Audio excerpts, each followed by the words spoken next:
Good evening, everybody, and welcome to our first event of 2022. It's lovely to have you all with us and see everyone's joining now. Now, my name is Catherine. If you've not seen me on our virtual events before or any of our physical events, I'm a tastings and events host at the Wine Society. And I'm thrilled this evening to be welcoming back Emma Briffett, our tastings and events coordinator, after a very long while without her on these events. So it's a delight to have her, and I'm sure you'll welcome her back the same as us. We've also got Tim Schwilk, our manager, behind the scenes this evening, doing all the screen sharing and making sure that if you need any sort of technical assistance, he is there and able to help you. If this is your first event with us, hopefully you will be somewhat familiar with Zoom. I think we're all very familiar with multiple video sharing applications after the past 18 months. But in terms of how we use it, we like to use the chat if you are wanting to make any comments on the wine or to let us know where you are and what you're drinking. And we'd love for you to use the Q&A for specific questions. We'll be having a look at that throughout this evening, as well as Tim, so he can prompt us on anything that needs to be addressed immediately. If you're having any specific technical issues, you can drop him a message directly through the chat by directing your message to Tastings team. Otherwise, you want to use everyone so that everyone can see what you are wanting to say and join in the conversation. And if that's not working for you, you can also drop an email directly to the Tastings email address, which is tastings@thewinesociety.com, so that Tim can help you there as well. Now, this is our vegetarian and vegan wine pairing event this evening, mainly in part because I don't know about you, but I'm definitely wanting to lighten my load in terms of meat eating post-Christmas and just in general as we're going into a new year and how we can sort of help the environment, the planet, and ourselves. It's also coinciding nicely with Veganuary, if you are following that or supporting that. And also, if you are already a vegetarian or a vegan and you have been that way for many years, but you just want to have a little bit more of an insight into how you can sort of pair wines with food. And we're going to talk about some of the dishes we've chosen so that we can give you a bit of an overview of what sort of thing to look for and how to balance out sort of flavours and things. Because while neither myself nor Emma are specifically vegans or vegetarians, our food and wine pairing knowledge and experience goes hand in hand regardless of the diet you follow. Hopefully you will find that very interesting, even if myself and Emma may not be able to answer really specific principles of veganism questions, so don't necessarily throw those our way. If we can, we'll have a shot, but this is very much on the food and wine pairing. Having said that, I will now before we go over to Emma with the first wine and dish, I will talk a little bit about vegetarian and vegan wines and what that sort of means for us as the Wine Society, what that means for you as a wine buyer, and what that means for wine in general. A lot of people do find it comes as a bit of a shock that wines aren't necessarily suitable for vegans or vegetarians. And it is something that is changing. I'll go on to that in a little bit more detail in a moment, but for the most part, there are some things within the winemaking process that mean certain wines may not be suitable for the sort of principles that you follow. So for ourselves at the Wine Society, we have a vegetarian range and we have a vegan wine range, both defined on our website, and they are vegan and vegetarian wines by the definition set out by the vegetarian and the vegan societies independently. So from the Vegan Society, their sort of philosophy or their definition is that veganism is a philosophy and way of living which seeks to exclude the forms of exploitation of cruelty to animals for food, clothing, other purposes, and by extension promote development and use of animal-free alternatives for the benefit of animals, humans, and the environment. So from a dietary perspective, it's the way of following a diet, a plant-based diet that doesn't have any products derived wholly or in part from animals. From the Vegetarian Society, they are relatively similar, but a little bit more broader, perhaps. You would say, so it's the diet that doesn't include meat or poultry, fish or seafood, so things like gelatin, animal rennet, stock, or fat from animals, but some vegetarians will eat dairy products and things like eggs. So there's a bit of a distinction. The wines that we've selected today have a bit of a, some of them are in the vegetarian range, some of them are in the vegan range. I think it's that they're all in the vegetarian range. There's a couple that are specifically, no, they're all in the vegan range. And then, of course, they're all also in the vegetarian range as well. But you will find on our website, there are some wines that are in the vegetarian range, not necessarily in the vegan range.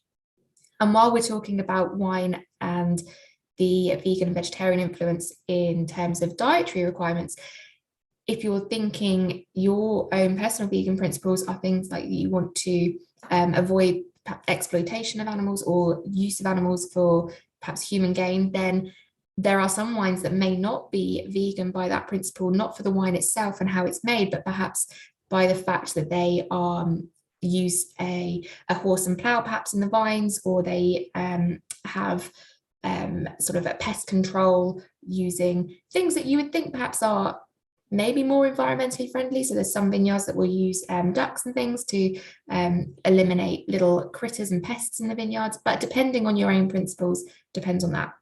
We're mainly going to focus on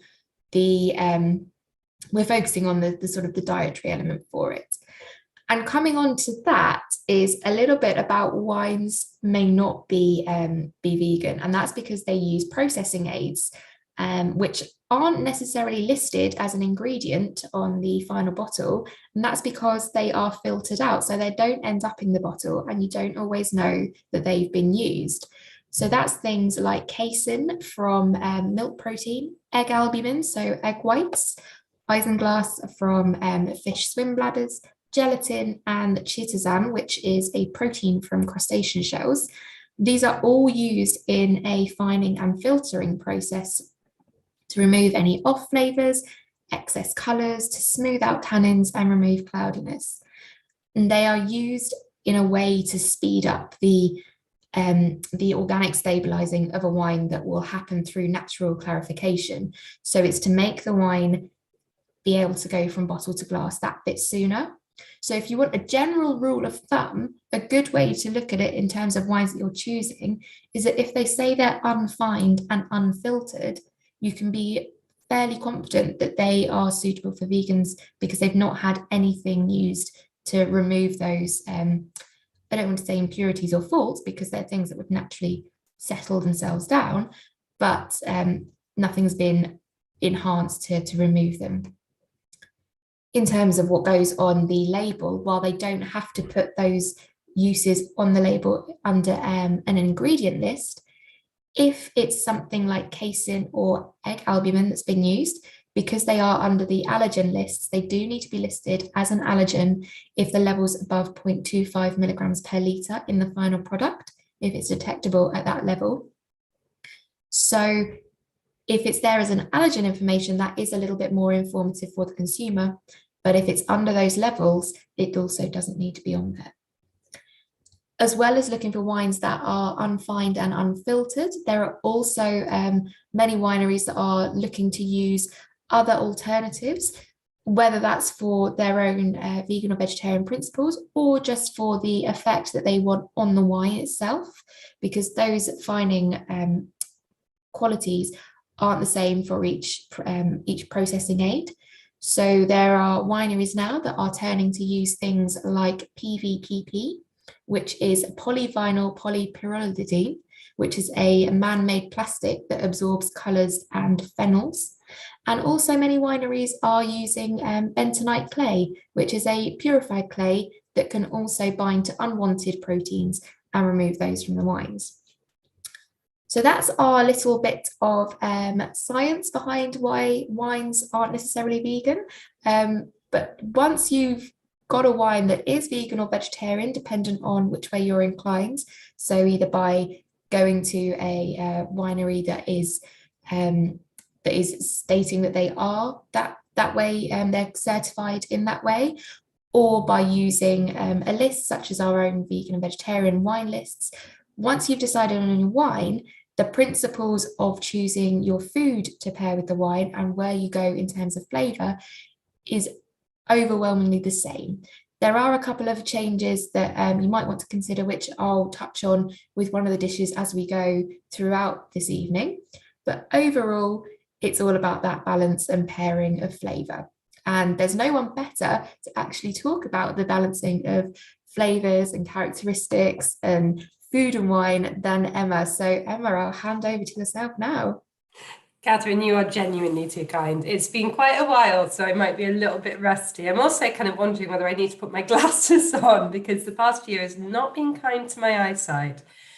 So the first pairing that we have this evening is the risotto. If any of you have a risotto, I know a few of you have got different dishes, all of which sound absolutely delicious. But if you have a risotto or you're thinking about risotto, when pairing a wine with a risotto, just think it's all about the creaminess of the dish and the texture of the rice, which is all important. So you don't want a wine that's going to be too overpowering, because otherwise you're kind of almost losing the point of the risotto in the first place. So either too overpowering in terms of the fruit flavors or too overpowering in terms of the tannins. Generally, depending on what you've got in the risotto, but generally a risotto suits white better than red. There are always exceptions. And as always, when you're looking at Italian food, if you're stuck, go for an Italian wine, because they literally, what goes together grows together, and these wines have grown up. These wines and food combinations have grown up together. So I've done a pea risotto, partly because I ran out of mushrooms. So I just thought, well, I've always got peas. So I did a pea risotto this evening. And for me, those green flavors work really well with the fresh, light fruit flavors of the Fiano. If I'd done a mushroom risotto, which we do tend to do at home quite frequently, because it can be more, depending on which mushrooms you're using, if you get really good forest mushrooms, they can be a little bit richer and more savory. So you could put it with a richer white. So you could go for something like a Chardonnay, or a slightly bigger, richer Italian wine. So something like a Rero Anise, or a really good quality Soave. Or you could put it with a Pinot Noir as well, to pick up those kind of those slightly mushroomy, earthy flavors. But we've chosen tonight to do it with the Fiano from Sicily, Mangiarossa. It's 2020 vintage. And I think it's actually showing really, really well tonight. It's one of those wines, every time I try it, I think, why don't I drink this more? It's actually really good wine, and it's a really good price as well.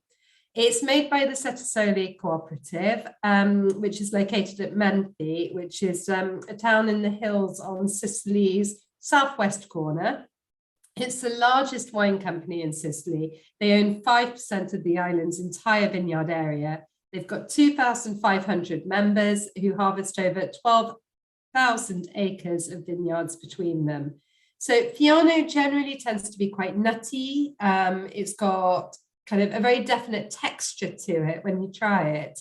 There's kind of floral, slight honeysuckle notes to it, and a little tiny bit of spice, maybe a little bit of tropical fruit. What do you think, Catherine? Do you get that? Or, I do. It's very. Do I sound like the back of a label? No, I think it's that floral, that sort of honeysuckle sweetness to it that really goes nicely. So I've just actually admitted in the chat that my risotto came from a packet this evening, but I did add my own peas, which I think qualifies me for MasterChef. But it's got some sort of dried porcini mushrooms in there, which do have that earthy quality to it. So actually having that contrast of the sweetness with the floral It's really nice for me, but also a little bit green. So you've got the sweetness of green peas, and then a little bit of greenness from and a nice greenness, like a sweet sort of herbally, maybe a little basil-y greenness from the wine. It's all just a lovely, lovely balance. But the acidity is the main thing for me. It's that freshness with the sort of creamy. And it's interesting because obviously saying cream, you might not be using a dairy cream, but it's that texture element in your mouth. It's that kind of silkiness from the starch, richness and slight unctuousness to it that you Yeah. get with a good risotto. Not that necessarily my risottos are all that good, but I enjoy them anyway. But no, you're absolutely right. So the acidity helps to cut through that potential richness of the risotto, and kind of it makes the whole experience just feel a little bit fresher and lighter, which might be a bad thing, but it means that you end up going back for more. So yeah, just one more tiny bowl. Oh, it's wonderful. Oh, Jim and Karen, the Fiano is now out of stock. Wow. Oh no. We did say earlier, didn't we, that it had become low stock? It was in brilliant low stock. There was a hell of a lot of stock. I do have some alternatives that we were considering before this went ahead. So to Monday, probably when I'll do the post-event email, I'll drop some alternatives around for everyone as well. So you can have a look at other things. But like Emma said, you know, a lovely fresh Italian white or perhaps a Chardonnay as well. Really great options to go with. I think what we're trying to do with this evening is that while these are really lovely examples of wines to choose with these dishes, it's the why that they're a lovely example, not the specific wine necessarily. They are delicious, so if you can get your hands on them, great, but don't let yourself be sort of tied to every time you have a mushroom and pea risotto, now you have to have the Fiano. There are many options and we'll share those. But Tracy's also just popped a lovely quote into the chat from Valentina Harris's risotto book, that rice is born in water but should die in wine, which is wonderful. That's lovely. That's really good. I know that feeling. Yeah. Now, so passing back over to you, Catherine. I'm going to go mute. Okay, now let's move on to our next dish. And with that one, I've actually been a little bit greedy and chosen two wines to pair with the next dish. Now, I'm quite a fan of jackfruit. So this is the jackfruit tacos, or vegan minced tacos, depending on what you prefer or what you could come across in your supermarket. I do find that jackfruit in itself is that little bit easier to get now, which is great just from the tin. But I've never actually cooked it myself until this afternoon.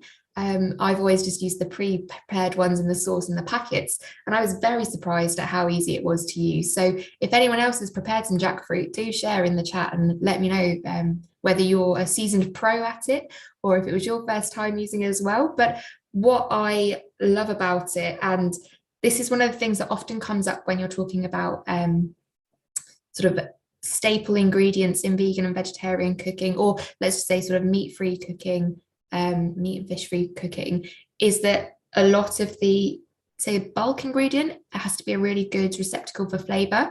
And I find that jackfruit really is. And the reason I wanted to include this one in the sort of the taco form is that I think it gives you a really broad range of flavor and texture. So obviously you've got the texture from the jackfruit itself or the mint, so you've got that sort of lovely pulled quality. But then it's also got its own fruity characteristics. Then depending on what seasonings you use, you've got some lovely spices in there, some cumin, some pimento, garlic.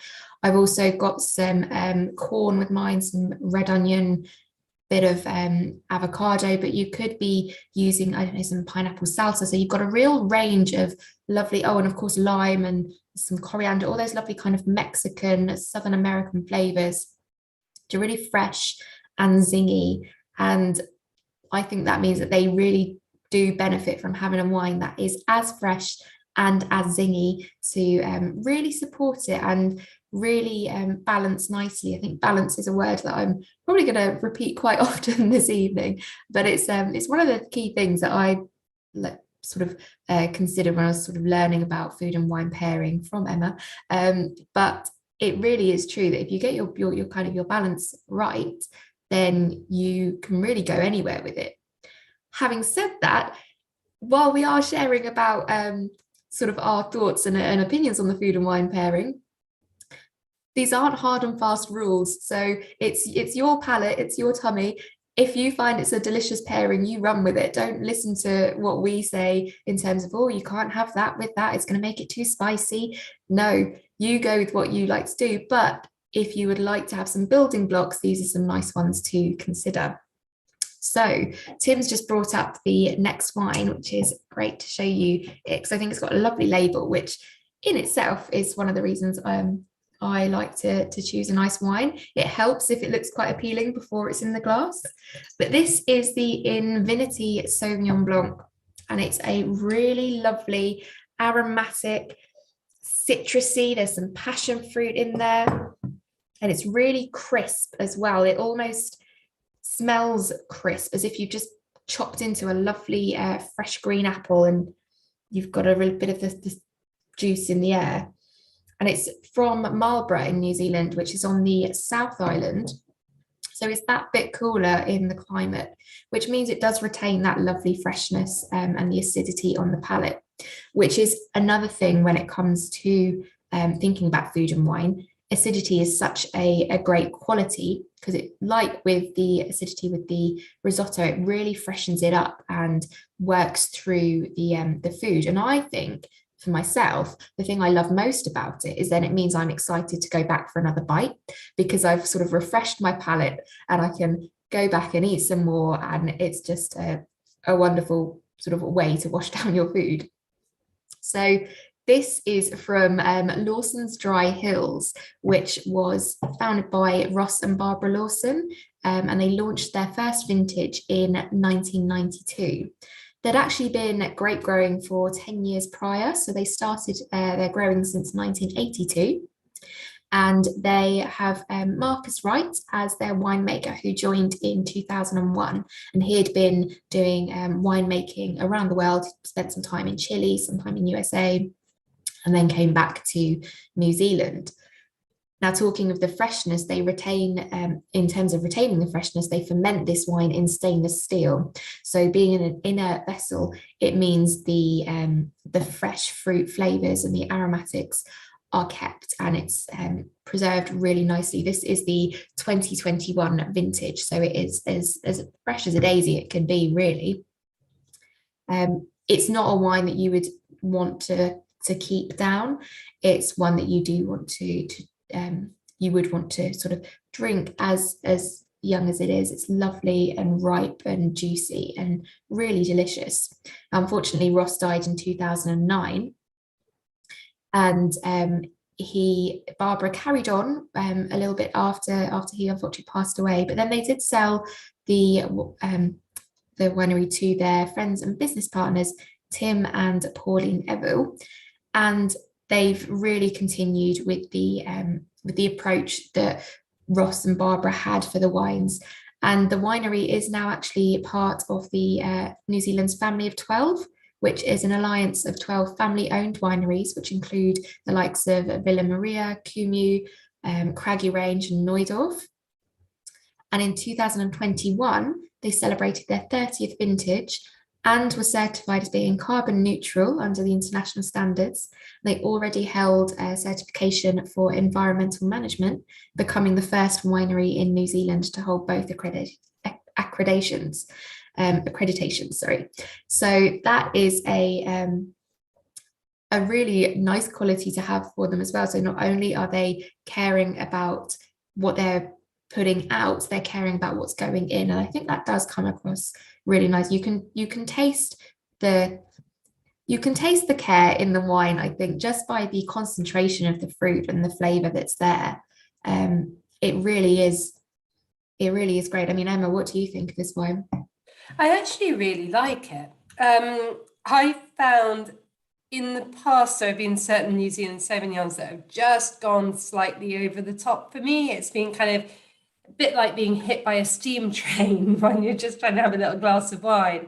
But this one, it does, for me, this is really limey. And there's almost that kind of slight lemongrass character to it as well, which somebody was saying they're having jackfruit curry, and I think that would work really well. But it also works really well with the tacos, with that lime and those kind of acidic flavors. One of the comments on the chat was, what do we mean about balance? And it's a really interesting question. Do you mind if I start answering? Yeah, and no, I'll pass it over to you. So for me, balance is about making sure that neither the food nor the wine overpowers. So there was a lovely quote that I read years ago, not as nice as Tracy's quote, but food and wine pairing is like having a conversation. One must speak while the other listens. If you're both shouting at each other at the same time, neither of you are going to be able to make yourself heard. And so if you're having something that's a dish that's relatively light and delicate and nuanced, don't put it with a really big, bold, heavy, fruit flavored kind of bulldozer or a kind of very, very tannic red, because all you'll taste is the wine. And, you know, likewise, if you're having a dish that's, you know, got a lot of mushrooms in it and which is really kind of quite powerful and very, very spicy or something, don't put that dish with a wine that's very delicate and very light and, you know, not full flavored, because again, it's just a waste of money and time. You just, if you can get the balance right, so if you can get the flavors in both to be on the kind of the same spectrum, then you'll be able to taste food and you'll be able to taste the wine, and the two of them will be in harmony, like a decent conversation. Absolutely. What do you think? Yeah, I was just as you were saying, in harmony, I was thinking harmony. It's that they're sort of they're companions to each other. They will go sort of hand in hand with what you're wanting, and that comes down to the flavor, the acidity, the alcohol, all those sort of elements of the wine and the food. Just talking on that one as well about how limey it is. That was one of the reasons that I really settled on this one, because it really does have that lovely spritzy limey quality, which for any food in this sort of ilk of ingredients is really nice, because I think, you know, how can you have a taco without limes? But that might just be myself. But there was a question from T. Emerson, which I think is really quite pertinent to look at now, which he's saying, or they're saying, I cook Indian vegetarian curries and would like to know what wines to pair with them. Now, I think we've got a wine coming up that, Emma, you'll probably be able to talk about when we get to your next wine. But I would say that the Sauvignon, depending on the heat level of your curry, the Sauvignon that we've just tried and the rosé that we're going to go on to could both be ones to consider, because they've got that lovely ripe fruit. So you've got a perception of sweetness without there actually being too much in the way of residual sugar. And again, you've got the acidity and the freshness. So, and they're not too high in the way of alcohol. So the Sauvignon is 13 and the rosé that we'll go on to is 12.5, which means that if your curry is a little bit on the hotter side, it's not going to really overly amp up that alcohol feel from the wine that can then knock it out of balance a little bit with the food that you're having. So those are two to consider, but obviously, Emma, when we're on to your next wine, we can talk into that a little bit more. But while we are just still on the taco train, I'll go for my little second choice, which is my little sneaky greedy choice of a rosé. Now, if you've been to our food and wine pairing online events before, or our sort of lunches or dinners in Stevenage or around the country, I love getting a rosé in wherever I can. I don't think a rosé is just for summer. It is the perfect wine style for food and wine pairing, I think. And that is in part as much down to the variation in styles of rosé. Now, this one is one of my favorites. This is the Painted Wolf Ros Pinotage Rosé. It's a coastal 2021 vintage, and it is really, really delicious. It is a really quite crunchy red flavor that I get. There's some lovely sort of pomegranate, a bit of raspberry. There's some cranberry and summer fruits in there, which again is really nice and bright and juicy, and a slight softness to go with the taco. So imagine in a sort of a fruity salsa sort of style. But with this rosé, it also has a lovely savoury quality to it. It's a little bit nutty, and obviously there's a multitude of nuts, and there's a multitude of ways to describe nutty when it comes to a wine. But in this, I'm thinking more of a sort of a white macadamia or a blanched almond, that creamy nuttiness, or a cashew, which really helps with the savoury quality. And again, it's got a lovely crisp acidity. It's got a really lovely, pretty colour as well, which, just makes it that much nicer. And this is from Painted Wolf. Now, Painted Wolf is a wine label, wine producers that were created by Emma and Jeremy Borg in 2005. Now, Emma is a wine photographer, and Jeremy has over 20 years wine experience across South Africa, the United States, across the UK. Should mention as well, this is a South African rosé. And one of their friends has an excess of grapes at their own winery, and they decided that they needed some help to sort out the harvest, and to sort out the winemaking. So Emma and Jeremy went along and had a little go, and they decided that fueled their passion, and they started to look for inspiration for their own wine brand. Now, Painted Wolf came about when Jeremy read about the endangered African wild dog, which is the little cute critter that you can see on the wine label there. And they decided that these wild dogs, who are highly social and organized animals, they're really persistent, effective hunters, they thought that sounds exactly like what we want to have as the approach for our winemaking, to really hunt out the best possible grapes, to have a really sort of social and organized element to their winemaking, and very collaborative. So they went with Painted Wolf. And they're not an estate winery. So the vineyards are chosen from amongst their friends and peers around South Africa. And they generally tend to go for grapes from vineyards that are low yielding and usually non-irrigated. For this vintage, the grapes have come from vineyards in the coastal region, which includes Paarl and Swartland, and the majority are farmed with a natural viticulture in mind.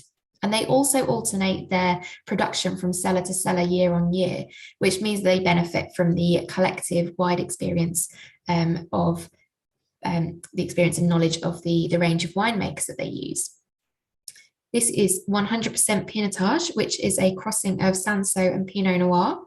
And they had a portion of it that was whole bunch pressed, which really gets that lovely, lovely ripe fruit quality in the blend. And then they also had a second portion that was crushed with around 6 hours of skin contact, which is where we've got the really lovely colour from. And then they blend that together for the overall wine. So yeah, this is one of my favourite rosés to pair with food.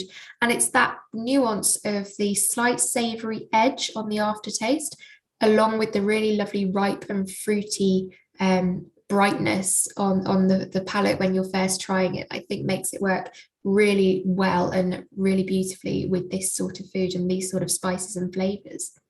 And Emma, back me up on this. I love rosé. So for me, actually, it's funny because in the chat, somebody's saying, could we talk a bit more about curry and wine matching? And they all normally have now, do I remember this correctly? A Navarra. A Spanish Tempranillo Risotto, which is almost always the best match. I can completely see why. The Painted Wolf, it's just a really nice rosé. But it's a bit like choosing between your children or rosés. There are some awful rosés out there, and they break your heart. But a lot of rosés are very, very nice rosés, and we are excellent food wines as well.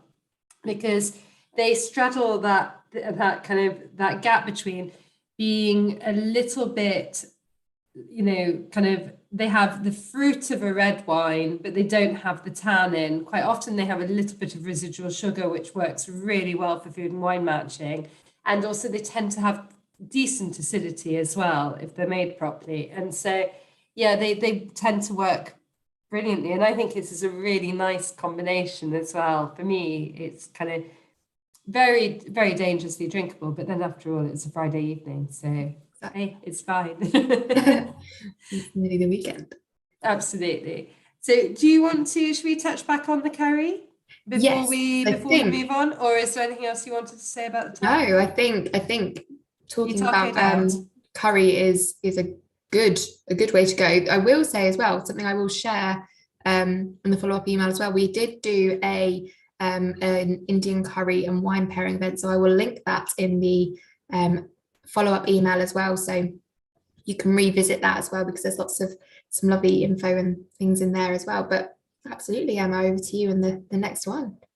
Okay, so just quickly before I move on to the Chateau Saint Michel, if that's okay, in terms of curry and in terms of all food and wine matching, it's funny, the person before was saying that they're quite new to food and wine matching, and so they're finding their way. That's actually the joy of food and wine matching. Once you start on the journey, you develop your own sense of what works and what doesn't. And it's just all about going out and experimenting as much as you possibly can. So we're all for trying, one or two different glasses of wine with your meal and seeing for you what works, as long as you keep the kind of basic tenets of balance and matching, kind of trying to pick up, quite often if you're picking up the flavors in the wine, pick up the flavors in the food. That can really work well as well. The whole idea of what goes together grows together doesn't really work so much with curry, because a lot of curries tend to come from from hotter climates that aren't necessarily renowned for winemaking. But if you look, so one of the things I do a lot of is a dal with mint and chili. And that works depending on what kind of mood I'm in, and depending on how much chili, because we grow our own chili, so it depends on how hot the chilies are on that particular occasion. It can work really well with a Pinot or a Gamay. So something like a Beaujolais works really well, because again, you've got that lovely fruitiness, but you haven't got the tannin, and you've just got that little bit of spice, but it's got enough body to be able to stick up for itself, kind of compared to the lentils. Or a rosé works really well every time. Or you could do a Pinot Noir as well. That also works beautifully. But that, because lentils are quite earthy, you're trying to go for the slightly kind of richer, slightly heavier wines. Maybe, what would you say, Catherine? I've actually had the bus. I've actually had some really nice, really juicy Zinfandel. Oh, lovely. With that sort of the deeper style of curries. So you're sort of your richer, the ones that are a bit more mushroomy based, or just generally not necessarily a tomato based curry. I find always a deeper coloured rosé, not necessarily sweet rosé, but something like a Tempranillo rosé, or one of those really lovely dark Italian rosés. Those always go really nicely with a very tomatoey curry for myself. But if it's that little bit darker and richer, then something that's got some lovely kind of plush fruit in there as well. So like you're saying, a Pinot Noir, or perhaps a Zinfandel, or something similar in that way. And to see that Ashok has asked about how about aubergines. Now, aubergines, I think, are one of the wonder vegetables, because they can take on so many different forms and variations. So if you've got an aubergine curry, then perhaps something like one of the reds that we've just spoke about. But if you've decided to go down a griddled aubergine, or perhaps some miso aubergine, then perhaps the red at the end would be one that you'd want to consider, and I'll come on to that when we speak about it. But in terms of individual vegetables or individual ingredients, I think for me, the key thing is to see what your overarching flavor is. You might decide to just cook and eat an aubergine, but you may also be more likely to use it in a specific way. So whether that's as a baba ganoush or whether that's in a ratatouille, there's two very different flavor profiles going on there, both with a lot of aubergine in. So it is something that you can look at a specific ingredient, but I think you have to look at the plate as a whole, or the dish as a whole, to kind of work out what wine will best go for what you want it to do. And when I say best, it's not a competition of who's chosen the best pairing, but it comes back to that sort of element of balance. But yeah, absolutely, it's like anything, isn't it? Don't look at, well, we do nachos a lot, and by the time, if you look at a tortilla chip, it doesn't really have any particular flavor, but by the time you've added in your tomato salsa, your guacamole, and all your other bits, it becomes a much more spicy, much more complex dish. And so you look at the whole thing rather than the very kind of individual specific components. Yeah. Clive's just made and you have fun with it. Yeah, absolutely. Clive's just popped that Cabernet Franc is not a bad pairing with mild to hot curries. Ooh. And I can see that, 'cause it's got a lovely sort of greeny freshness to it, which I always find that I like to put a lot of green pepper in when I make a curry, so you've got that lovely flavor quality going through there as well. Yeah, and I mean, if you're going, also we're talking a lot about Indian curries, but if you're going Asian, so Thai style curries, they tend to work really well because they tend to be a little bit fresher, a little bit greener, and then you've got that coconut milk, quite often, not always, but quite often, and a lot of coriander. They can work really well with Sauvignon Blanc, especially from New Zealand, and Pinot Gris as well. So the world is your oyster when it comes to food and wine matching. It's just about being adventurous and just trying stuff. But as there was said in the chat, rosé always works. Rosé is always my go-to for food and wine matching. If I'm not sure, pop it with a rosé. And in answer to another question, we'll petition marketing to put dangerously drinkable on the correct wines. That leads us quite nicely. We do have a poll, and it feels that with that comment, it might be quite a nice time to share that poll if Tim can bring it up. So a little bit earlier on in the chat, we were talking about sort of using filtering for the vegan and vegetarian wines based on the website, and obviously I was referring to the lists. And while it would be lovely to have a filter that is dangerously drinkable, and Emma, we will work on the right people to get that in place, it'd be great if you would like to answer the poll. It's really useful for us, because it means that we can then know where you're looking to choose your wines, so we can also look in the same place, so we're all on a same sort of page with it. But Tim's popped that poll up now, so answer if you like. If you don't have to. You can also just minimize it away. But Emma, shall we go on to the next wine? Let's. This is one of my favorite wines, so I was quite excited when we put this one on. So this is the Riesling, which we've paired with a chili tofu vegetable stir fry. So as we've just been talking, so in a way, this actually also works, this kind of pairs in quite nicely. With a stir fry and with tofu specifically, the most important thing when you're considering food and wine matching, what wine should you put with it, is to think about the overarching flavors. So tofu on its own is very neutral. Noodles on their own, very neutral. But once you put your sauces and your garnishes in, so I've used sweet chili and also fresh chilies, and then it wasn't quite hot enough, so I used a little bit of Ancona chili sauce as well, to probably a bit too much Ancona chili sauce, to be honest, but bumped it up a little bit. So my stir fry has ended up being quite spicy. But left to its own devices, had I just stir fried the tofu and the veg, then it would have been a completely different thing. So think about the overall flavors. The other thing with stir fry is because of all the vegetables you're putting in there, they do tend to turn out relatively fresh and relatively green as well. So you are needing, ideally back to balance, you're needing to find a wine that's not going to overpower your fresh kind of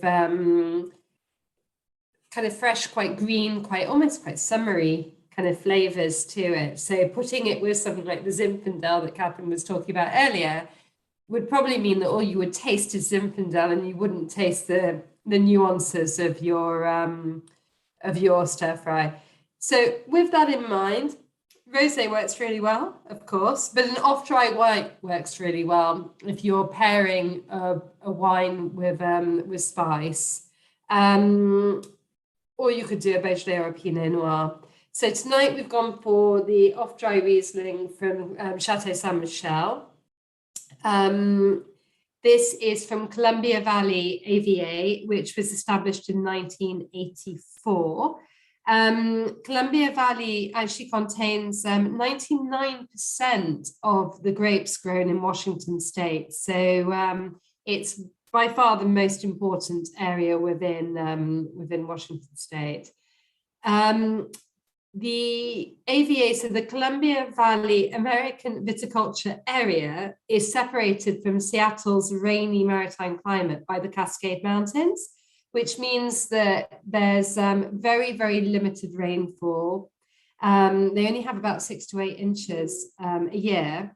And it also gives them a kind of a very, very settled, very dry climate.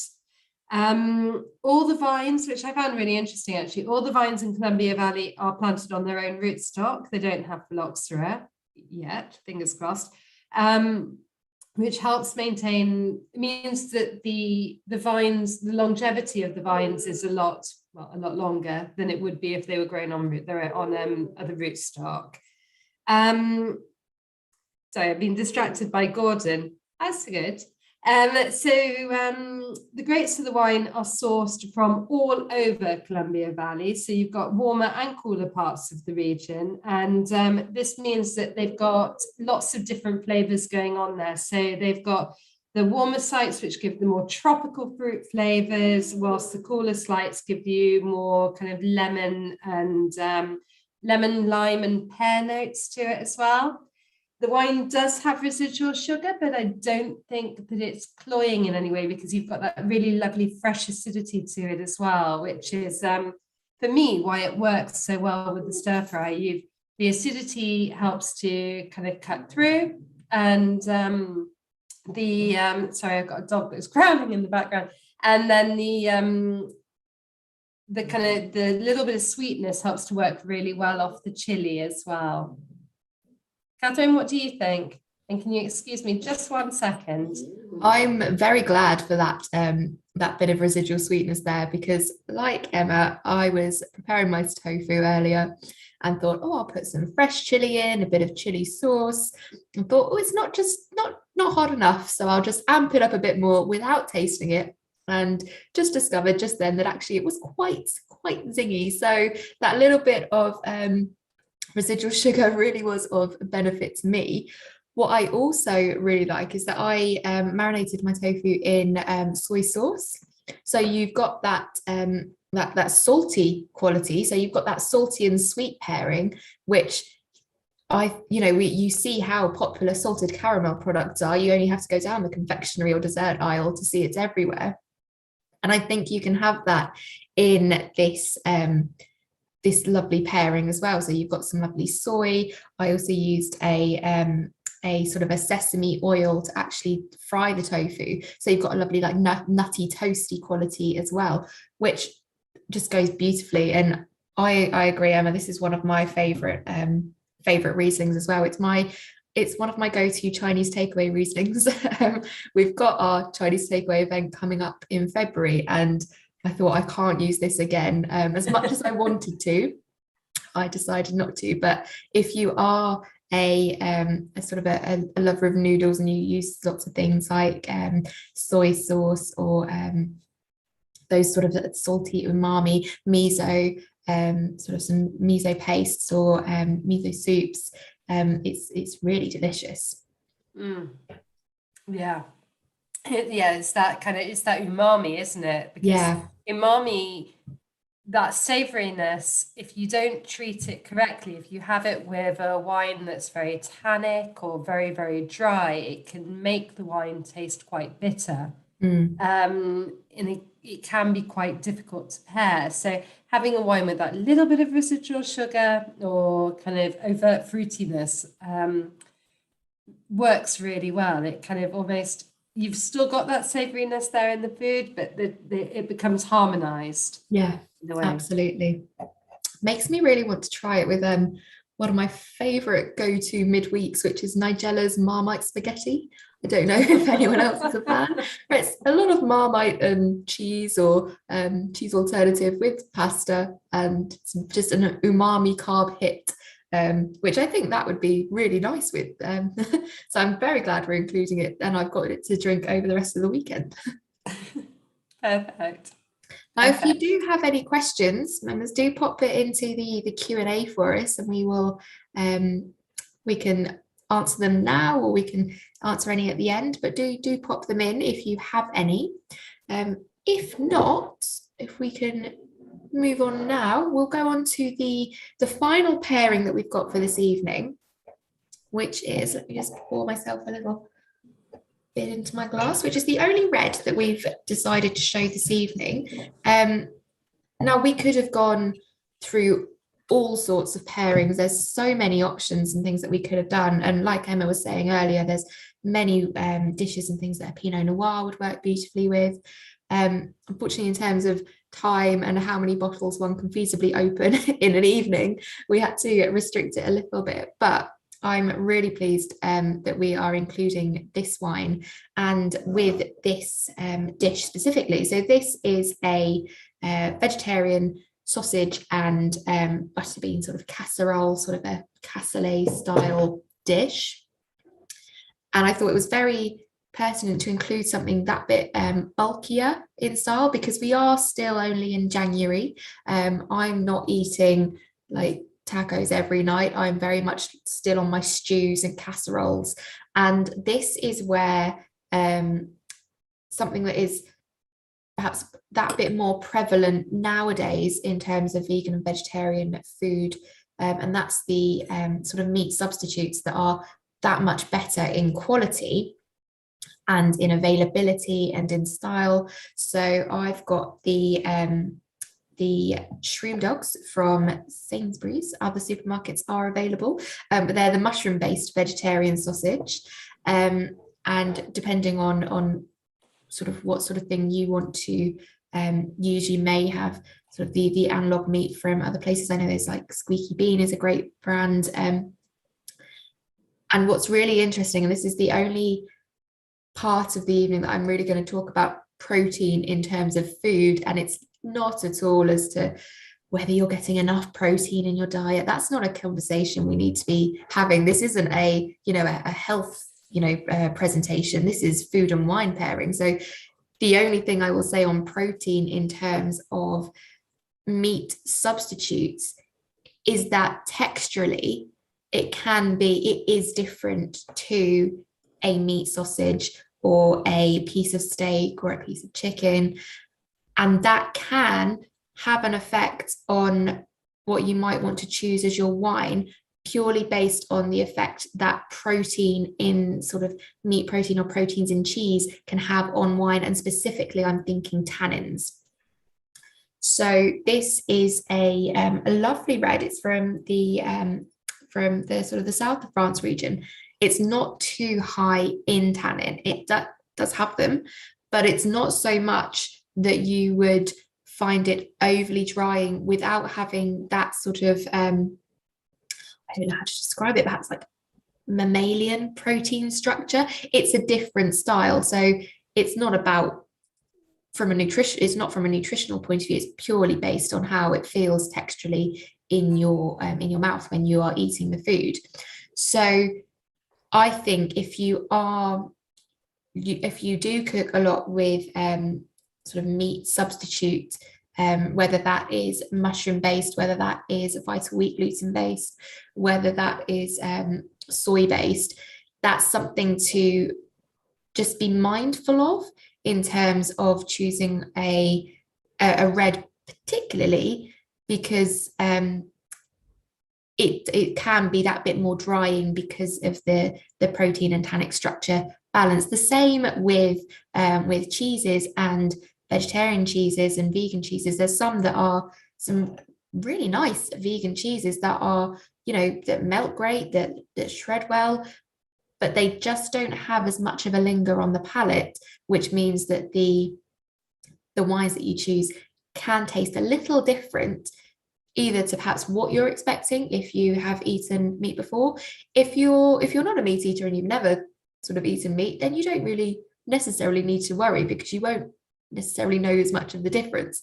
But it is something just to be mindful of when you're thinking of protein. Now that is the protein chat over. Let's talk about the wine. So this is the Minervois La Lavinière Cuvée Cantelène from Château Saint-Eulalie, and it is a 2018 vintage.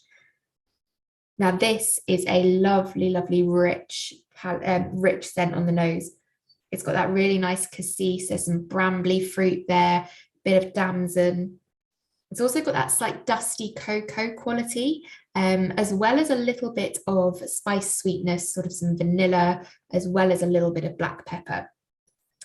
This is also the highest alcohol wine that we've got this evening, which is at 15%. And again, that is something where we're talking about balance. Being that bit higher in alcohol and it's a bit more bulky in body, it's a good one to pair with a dish that's got a bit more bulk going on with it. So, you know, this is, I say I threw this casserole together at lunchtime. I sort of did. It very much went in the pot and then into the oven and I ignored it. So it's those sort of slow cooked dishes. So if you were doing a lentil shepherd's pie, or even perhaps if you were going back to the aubergine question, doing a lovely slow cooked ratatouille, anything that is a bit more rustic perhaps in style of dish, a little bit more Provençal is perhaps the nicer way to say rather than just provincial, but you know, that lovely hearty food that we are all wanting at this time of year when you just want to warm up, but you don't want to crank the heating up too much. Now, this is from Château Saint-Eulalie, and the Minervois La Lavinière, the Cuvée Cantelène, is their premium cuvée of the estate, which is owned by Isabelle Coustal and her husband Laurent. And they have 34 hectares of vines that are mostly over 20 years old, with the exception of 2 hectares of Syrah that were planted in 2000, the year 2000. And they are situated on the southern side of Montagne Noire, so the Black Mountain, which is on the southern edge of the Massif Central, and they face Mont Alaric. So they're right in the vanguard of the Pyrenees.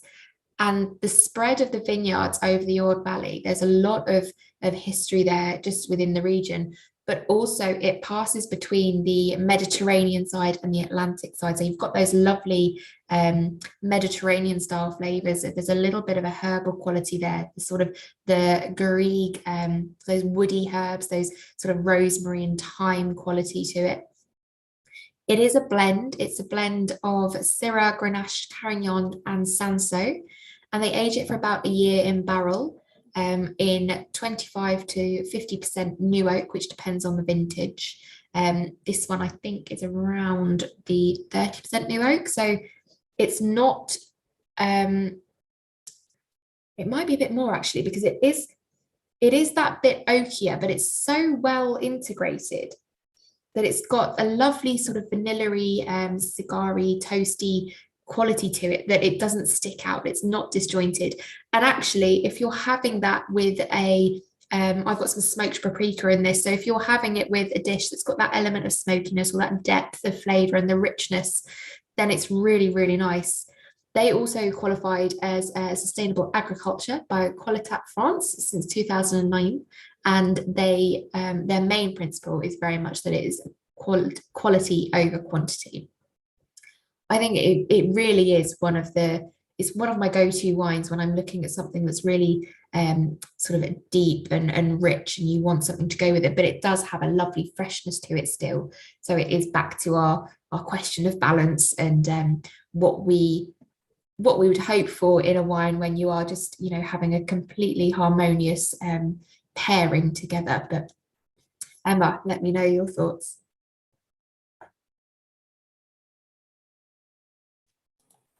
I think actually, I mean, it's a lovely wine and it does work really well. I think it's a good choice. I was slightly distracted because there was the question about the hominy pie, which I was just looking at when you said, tell me your thoughts. And I was like, about the hominy pie or Hominy about the pie. wine? No, I think that this particular wine it's got enough body, enough fruit. It's beautifully rounded. I liked what you said about the fact there is oak there, but it 2018, so it's had enough time to actually come together, and it is now extremely harmonious. Yeah, it's one of those wines that's perfect for this weather at the moment, which was so cold this morning that when I took the dog out, I was skidding all over the place. So far too early to drink, but it's the kind of wine that warms you up a little bit, but it's not so rich and so full-bodied that it overpowers the dishes. Can I get back to the hominy pie? Because I'm still thinking about it. Sorry. So the chap was saying that, or the person was saying that they normally drink the white Burgundy with it, which I think actually is a really good choice. So hominy pie is part of Harry Biker's, I think it's their Perfect Pies book, which is a brilliant book, if anybody hasn't got it already. But it's root veg, cheese, and onion. So yeah, what's not to love? I think things like a kind of a big full-bodied Chardonnay would work really well. What do you think? Yeah, I think, I mean, just obviously dependent on your cheese and onion, but just by saying that in itself, I'm thinking skiing. So I'm thinking those sort of like raclette sort of style of flavors. So things like a nice, maybe perhaps a rich Pinot Gris, or even maybe a white from the Jura. That would be nice as well. The cheese, because the sweetness of the onion comes through when it's in that sort of slow cooked pie sort of ensemble. I definitely think white. I would go white, unless you're considering something like beetroot for your root veg, but I can't imagine you would. I'm imagining things sort of like carrot, it's more parsnip. Your parsnips and things. Yeah.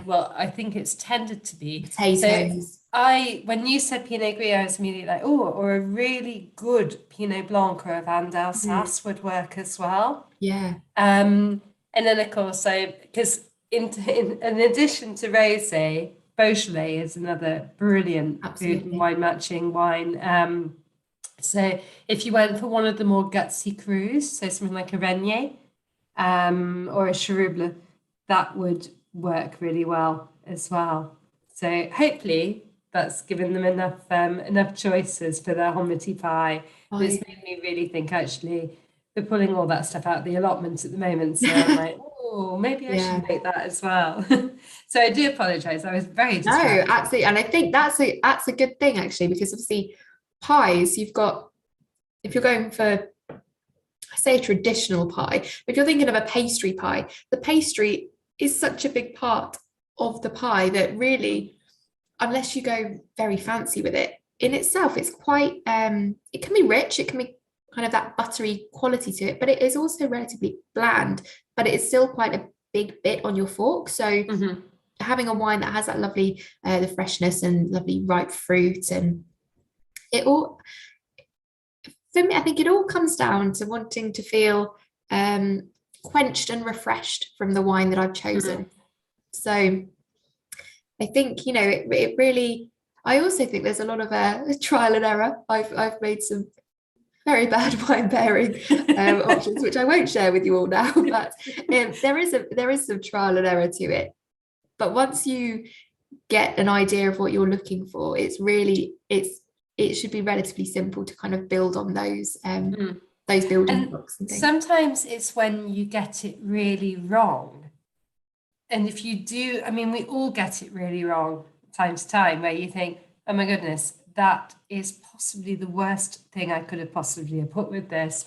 But then just having that, whilst commiserating yourself with yourself, having that kind of couple of minutes where you think, right, why has it gone so wrong? What is it that's not working together?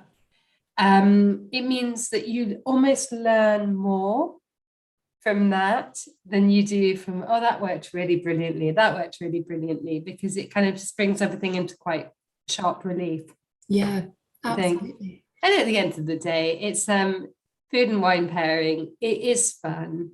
It's not, there's no, as Kathy, as you touched on, there's no hard and fast rules, and it's not life and death. If it's not the perfect pairing, then it's really not a big deal. And if you've enjoyed it, then that's all that really matters.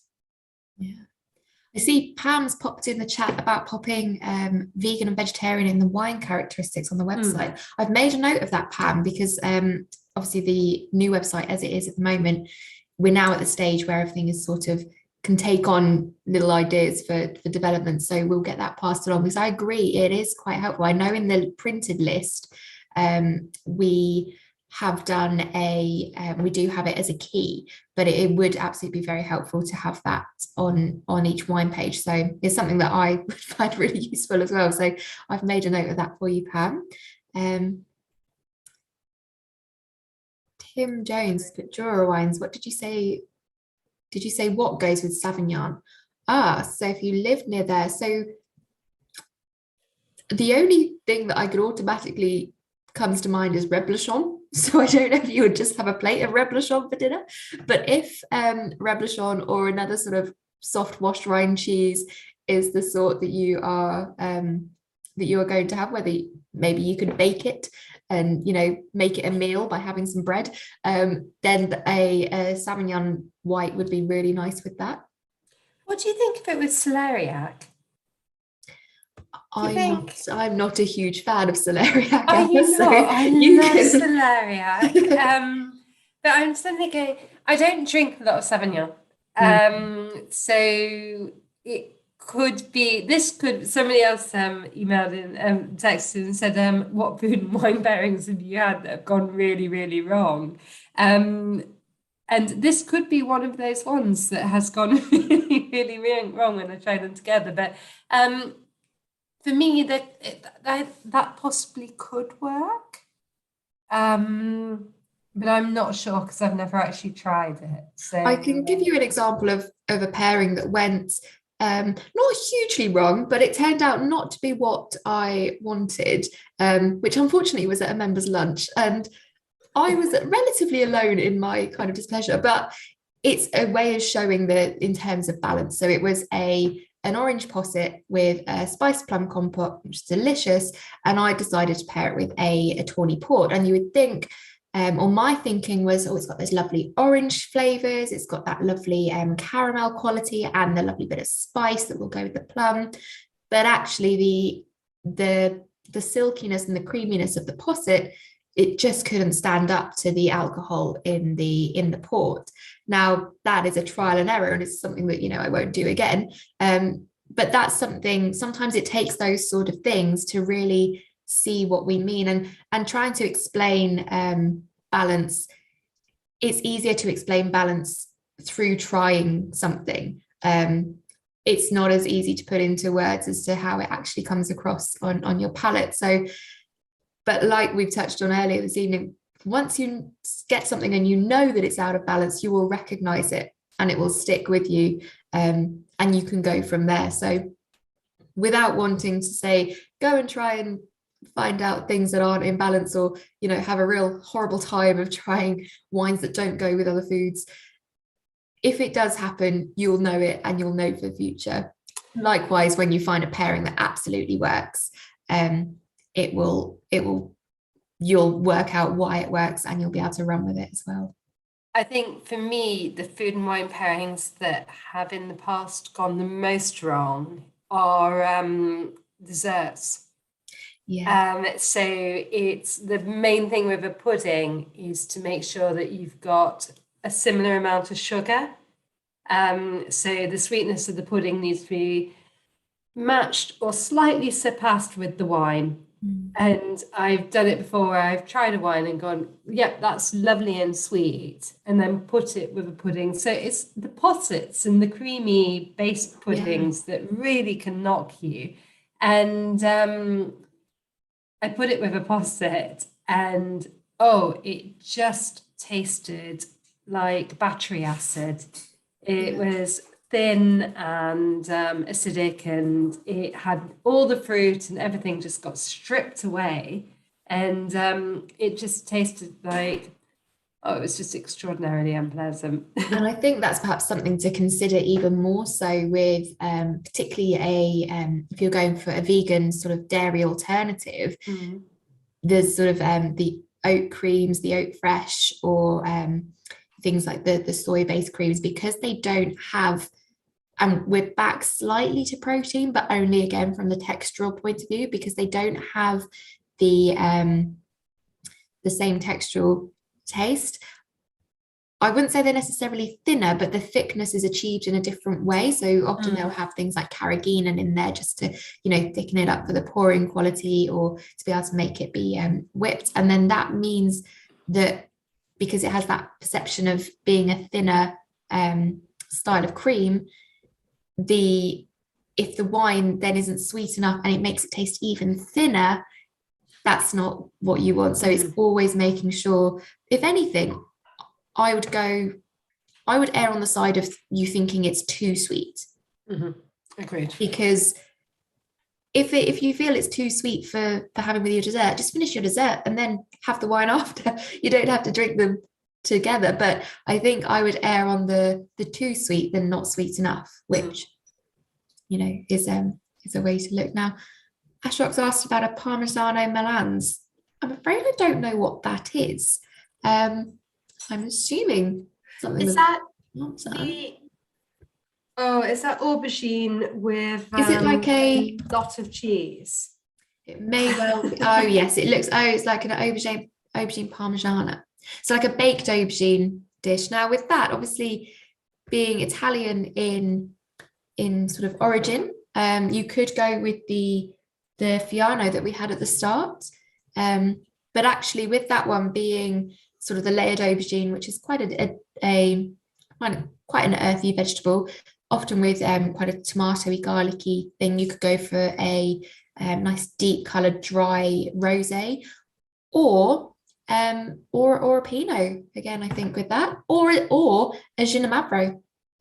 Or it's or isn't it? Or Sangiovese. Sangiovese, well. Absolutely. You've got that, because again, with aubergine, because aubergine can have that bit of bitterness to it as well. It's I love aubergine, but I'm the only one in the family who really likes it. So it's one of those foods that I eat when I'm on my own, like guilty pleasure foods. So because of the bitterness, you need something with kind of good sweetness of fruit. So Sangiovese tends to work. Sangiovese tends to work really well. I was going to say, or any Italian red within reason. We could just list you the whole range of wines that we have. We're just like, ooh. You can see how excited we get about talking about food and wine. It really is one of our joys. So if anyone does have any other questions, pop them in the Q&A or pop them in the chat. But it has been lovely to spend this just over an hour with you all, just talking about one of our favorite things, and to have you back, Emma, as well with me. It's been a real joy, and I hope this has been helpful for everyone. I hope that if you've had the wines this evening, you've enjoyed them with the dishes, if you've made them, or perhaps if you're thinking about doing it over the weekend. We have recorded this, so it will be up on our YouTube channel tomorrow. So if you do want to revisit it at any point, I'll share that link for you in the follow-up email. And I'll also pop in the other events that we mentioned that we did previously that have got some pertinent sort of food and wine pairing for this theme. But Thank you so much for joining us. Thank you, Tim, behind the scenes with the seamless sharing of the website information there. Thank you, Emma. And I think that's all. Thank you, Catherine. Thank you. Thanks to all of you for coming along, and have a great weekend. Have a lovely weekend, everyone. Cheers. Absolutely.